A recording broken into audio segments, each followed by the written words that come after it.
ये घंटे बाद आऊंगी, ये पीटी आ रही है, अभी है नहीं, लास्ट में था वो मिल जाएंगे, नहीं लास्ट में था मिल जाएंगे।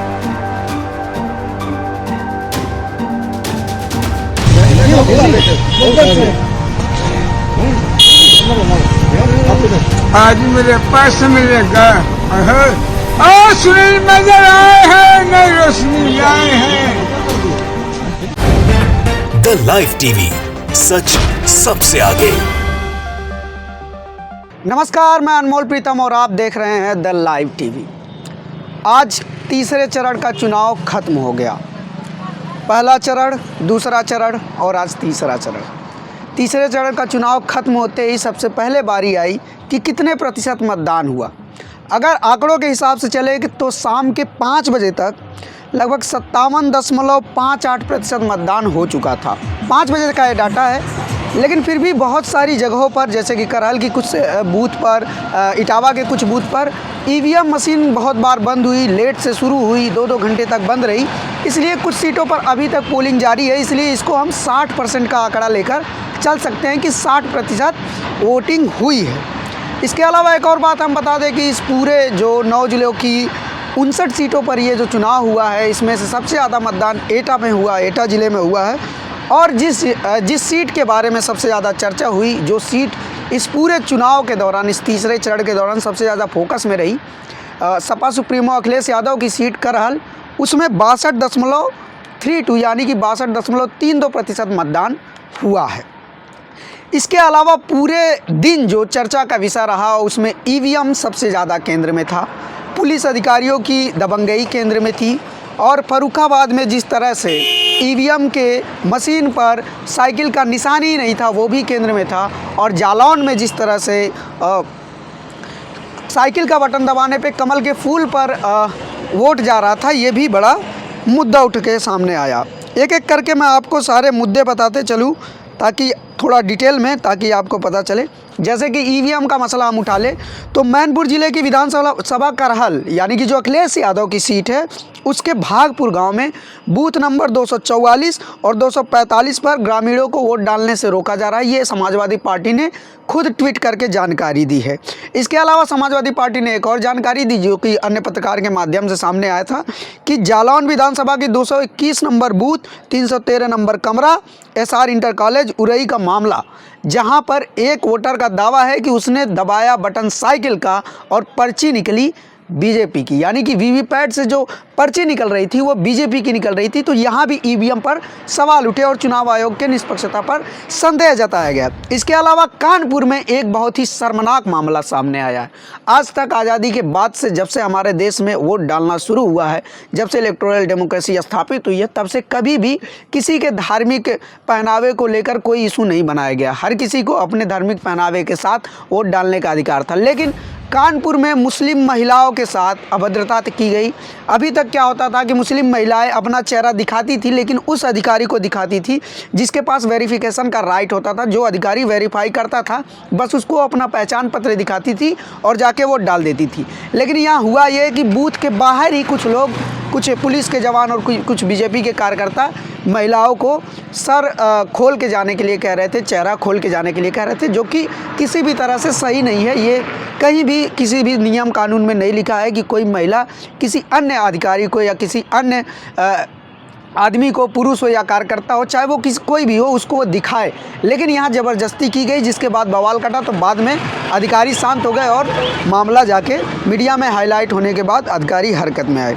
इसके अलावा फर्रुखाबाद के अमृतपुर के बूथ नंबर 38 पर बड़ी चूक सामने आई। बूथ नंबर 38 पर ईवीएम का जो मशीन होता है, जिस पे एक किनारे सभी पार्टियों के निशान होते हैं, उनमें सभी पार्टियों के निशान थे, लेकिन सपा का निशान गायब था। साइकिल का निशान था ही नहीं। बीजेपी का था, बसपा का था, कांग्रेस का था, लेकिन साइकिल का नहीं था। इसके बाद हंगामा कटा। पहले तो पुलिस ने मामले की लीपापोती करने की कोशिश की और इस पूरी घटना को ही अफवाह बनाने की कोशिश की, लेकिन जब बाद में मीडिया में मामला आया और पूरी तरह से बात फैल गई, वीडियो सामने आई, तब जाके पुलिस ने उस ट्वीट को डिलीट भी कर दिया।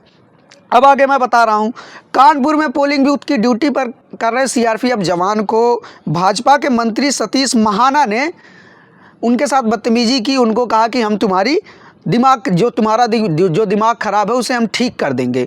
कुछ उनके साथ बदसलूकी की, जो कि बौखलाहट एकदम साफ दिख रही थी। उनके पक्ष में वोटिंग नहीं हो रही थी, किसी तरह की धांधली नहीं हो पा रही थी, इसीलिए वो सीआरपीएफ जवान को ही हड़काने लगे। इसके अलावा समाजवादी पार्टी ने एक और आरोप लगाया कि इटावा जिले की इटावा विधानसभा 200 के बूथ संख्या 202 पर वोट डालने गए मतदाताओं से पोलिंग स्टाफ बोल रहे हैं कि वोट पहले ही पड़ चुका है। मतलब जो वोट डालने जा रहा है उसका वोट कोई और डाल के चला गया है, यानी कि फर्जी वोटिंग हुई। फर्जी वोटिंग हुई तो किससे हुई, और अगर ये हुआ है तो यहाँ भी चुनाव आयोग पर कड़े सवाल हैं। मिला जुला के ये जो सारे मामले मैं आपको बता रहा हूँ, इन सारे मामलों को अगर आप ध्यान से देखें तो चुनाव आयोग पर लगातार सवाल खड़े हो रहे हैं। इसके अलावा मैं आपको बताते चलूँ तो एक जगह जहाँ पूरी जगह पूरे जितने भी सीटों पे मतदान हो रहा था, चुनाव आयोग की आचार संहिता का कड़ाई से पालन हो रहा था, वहीं पे खुले और धड़ल्ले तौर पर कानपुर की मेयर हैं एक प्रमिला पांडे। प्रमिला पांडे ने निर्वाचन के दौरान फ़ोन अलाउड नहीं होता है किसी को भी उस कमरे में ले जाना, लेकिन वो फ़ोन लेकर गई और बाकायदा कमल का बटन दबाते हुए उन्होंने फ़ोटो खींचा और फ़ोटो को सोशल मीडिया पर भी डाला। तो ये भी आचार संहिता का उल्लंघन था, लेकिन चुनाव आयोग सो रहा है। चुनाव आयोग किसी और पार्टी का नेता होता है तो तुरंत कार्रवाई कर देता है, लेकिन इस तरह के जो नेता, खासकर जो बीजेपी के नेता इस तरह की हरकत करते हैं, उन पर अभी तक कोई कार्रवाई नहीं होती। इसके अलावा औरैया जिले के विधुना विधानसभा में बूथ नंबर 176 पर सपा पर वोट डालने पर बीजेपी की पर्ची निकली। ये आरोप समाजवादी पार्टी का है। समाजवादी पार्टी ने अपने ट्विटर पर डाला है और इलेक्शन कमीशन ऑफ इंडिया को टैग भी किया है कि वोट तो साइकिल को डाला गया लेकिन पर्ची जो है बीजेपी की निकल गई। इस तरह का ये दूसरा मामला है, पहला जालौन का, दूसरा विधुना का, यानी कि औरैया जिले का। इसके अलावा कानपुर देहात में भी 270 बूथ संख्या 270 पर अधिकारी ने सपा कार्यकर्ता से वोटर लिस्ट ही छीन लिया। सोचिए, सपा कार्यकर्ता जो वोटर लिस्ट में वेरीफाई करके लोगों को लिस्ट देता है, एक पर्ची मिलती है जिसको जाके अंदर वो अधिकारी को दिखाते हैं, फिर अधिकारी उसे वोट डालने देता है। वो पर्ची ही छीन ली गई, वोटर लिस्ट ही सपा कार्यकर्ता से छीन ली गई और इस पर भी अभी तक चुनाव आयोग का कोई जवाब नहीं आया है कि उस कार्यकर्ता से पर्ची क्यों छीनेगी। और फर्रुखाबाद में एक और बड़ी खबर मैं बता रहा हूँ कि फर्रुखाबाद में एक तरफ ईवीएम की खबर थी, दूसरी तरफ फर्रुखाबाद में पुलिस के अधिकारी सपा के वोटर को भगा रहे थे। वो भी वीडियो सामने आया कि किस तरह से, वो वीडियो आप देखिए कि किस तरह से सपा के पुलिस के अधिकारी सपा के वोटर को भगा रहे हैं कि तुम यहाँ से भाग जाओ, तुम वोट मत डालो। और जब उसने वीडियो सब बनाना शुरू किया तब पुलिस अधिकारी मुकरने लगे। इसके अलावा इसी यूपी के फर्रुखाबाद में बीजेपी का एक कार्यकर्ता जेब में दारू लेकर घूम रहा है, नाच रहा है, गाने गा रहा है, यानी कि वोटिंग के दिन भी उसको शराब बांटी जा रही है। और ये बीजेपी का कार्यकर्ता, आप देख सकते हैं वीडियो आप ध्यान से देखिए, इसके सर पे टोपी है कमल की, गले में गमछा है और जेब में दारू की बोतल है जिसे वो दिखा के बार बार नाच रहा है। तो ये भी बड़ा सवाल है कि चुनाव आयोग जब एक दिन पहले से ही ठेके बंद थे तो उस दिन कार्यकर्ताओं को दारू बांटने का काम जो पार्टी कर रही है उसके खिलाफ कार्रवाई कब करेगा, ये भी बड़ा सवाल है। तो फर्रुखाबाद से तीन बड़े जो खबर आई, तीन बड़ी जो खबरें थी, उन खबरों को अगर हम माने तो यहाँ भी चुनाव आयोग पूरी तरह से फेल होता नजर आया। वहीं करहल की विधानसभा सीट सबसे ज़्यादा चर्चा में रही, क्योंकि मेरे पास भी करीब 10 फ़ोन आए 10 अलग अलग बूथ से, booth number 202, booth number 104, booth number 92, booth number 14, booth number 46, booth number 113। इस तरह से तमाम बूथों से लगातार फ़ोन आए कि ईवीएम ठप पड़ा है, कहीं पर अधिकारी बदतमीजी कर रहे हैं, कहीं दिन के 2-2 बजे तक ईवीएम नहीं चला। तो करहल विधानसभा पे भी ईवीएम की शिकायत बहुत ज़्यादा आती रही, बहुत ज़्यादा केंद्र में रही। ये सारी खबरें थी, लेकिन मिला जुला के निचोड़ क्या है? मिला जुला के निचोड़ ये है कि अगर एक लाइन में कहे कि मैंने 3 ज़िले कवर किए, मैनपुरी, औरैया और इटावा, इन तीनों ज़िलों के आधार पे अगर मैं कहूँ तो इन तीनों में भले ही ईवीएम की गड़बड़ी थी, लेकिन कार्यकर्ता और वोटर डटे रहे, वो लड़ते रहे, भिड़ते रहे, अधिकारियों से लगातार सवाल पूछते रहे, पुलिस से लगातार सवाल पूछते रहे, मीडिया में सोशल मीडिया के जरिए अपनी बात पहुंचाते रहे और अंत तक जब तक उनका वोट नहीं पड़ गया तब तक वोट डालने के लिए अड़े रहे। हर समस्या के लिए वो जमकर अटे रहे। ये लोकतंत्र के लिए सबसे खूबसूरत बात है कि अब नागरिक जो है किसी पत्रकार का इंतजार नहीं करता, किसी नेता का इंतजार नहीं करता। नागरिक अपना मोबाइल खोलता है, जो गड़बड़ी होती है उसको शूट करता है और सोशल मीडिया पर डालता है। तो ये जो काम हुआ है लोकतंत्र में, इससे जाके जो गड़बड़ियाँ हो रही है, सोचिए, खुलकर सामने आ रही है। आप उन क्षेत्रों के बारे में सोचिए जिन क्षेत्रों की जानकारियाँ हम तक नहीं पहुँची, जिन बूथों की जानकारियाँ हम तक नहीं पहुँची, उन बूथों पर क्या क्या हुआ होगा और क्या क्या खेल हुए होंगे। ऐसे में चुनाव आयोग पर जितने सारे सवाल उठ रहे थे वो सारे सही साबित हो रहे हैं और चुनाव आयोग की निष्पक्षता पर जो सवाल उठ रहे हैं वो भी लगातार सही साबित हो रहे हैं, क्योंकि चुनाव आयोग इनमें से किसी भी घटना पर अभी तक किसी तरह का कोई कार्रवाई नहीं किया है। अब तीसरे चरण का हम एग्जिट पोल बता दें। तीसरे चरण का एग्जिट पोल बिल्कुल वही है जो पिछले 2 चरण का है। पिछले 2 चरण में भी गठबंधन लीड पर था।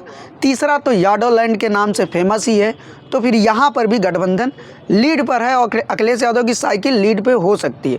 कुछ सीटों पर है जहाँ मामला फंस सकता है, लेकिन ये भी इस बात के चांस हैं कि चूँकि लहर सपा की थी, साइकिल की थी, इसलिए जो वोट इधर उधर जा रहे थे कुछ प्रत्याशी की वजह से वो वोट भी लहर के साथ आ गए हों। कल सुबह तक या दोपहर तक मामला साफ नहीं था, कल शाम तक भी बहुत सारी सीटों का मामला साफ नहीं था, लेकिन आज शाम तक वोटिंग पड़ जाने के बाद मामला एकदम क्लियर दिखने लगा है कि जो है ज़्यादा वोटिंग परसेंटेज जो है सपा का बढ़ रहा है। अब ये रिजल्ट में कितना कन्वर्ट होगा ये देखने वाली बात होगी। तब तक 10 मार्च का इंतजार रहेगा। आप भी करिए, हम भी करते हैं। और इन सारी अपडेट, इन सारी खबरों के लिए आप हमारे साथ बने रहिए और देखते रहिए द लाइव टीवी। शुक्रिया।